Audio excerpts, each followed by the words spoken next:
I secretly installed cameras inside the house because I suspected the nanny was not taking good care of my child. Later, my wife and I turned on the computer together. The image on the screen was very clear. Seeing everything made us feel slightly relieved. The next day, while I was at work, I kept secretly monitoring the house. The nanny had no idea she was being watched. She completely exposed her greedy and careless nature. She sat on the sofa eating bread. Her attention stayed on the television the entire time. She completely ignored the sleeping baby. This scene made me extremely angry. I immediately wanted to call the nanny to confront her, but my manager stopped me. He said that if I called the nanny, the surveillance would be exposed. So I forced myself to calm down. Then I switched the camera to the bedroom. I saw that my son was still asleep. Only then did I feel slightly relieved. After that, I continued handling my work. But at that moment, the nanny was suddenly woken up by her phone ringing. Someone wanted to hire her for a part-time job. The pay was $50 per hour. When she heard the price, she immediately agreed. After that, she quietly walked toward the bedroom. She saw that the child was still sleeping. Then she left the house. She was afraid of waking the child and losing this chance to make money.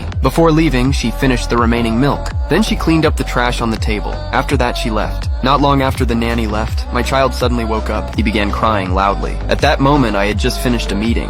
I finally had the chance to check the camera again. On the screen, I saw my son crying desperately in the crib, and the nanny was already gone. I panicked instantly, so I immediately called my wife. After hearing the news, my wife was extremely worried. She immediately called the nanny, but the nanny phone was already turned off. My wife reported the situation to me, so I immediately stood up and prepared to rush home. But on the way, my car was rear-ended. I could not return home immediately. An angry Lisa immediately called her sister, after understanding the situation. Her sister got into a car and headed home. She also asked her daughter to search online for a locksmith. At the same time, she called 911 for help. Not long after, the police and Lisa's sister arrived at the house together. But when they reached the bedroom door, there was no sound inside the room. The sister worried that something had already happened to the child. At that moment, the locksmith also arrived at the scene. After some effort, he finally opened the door. Everyone rushed into the bedroom, but what they saw next shocked everyone present.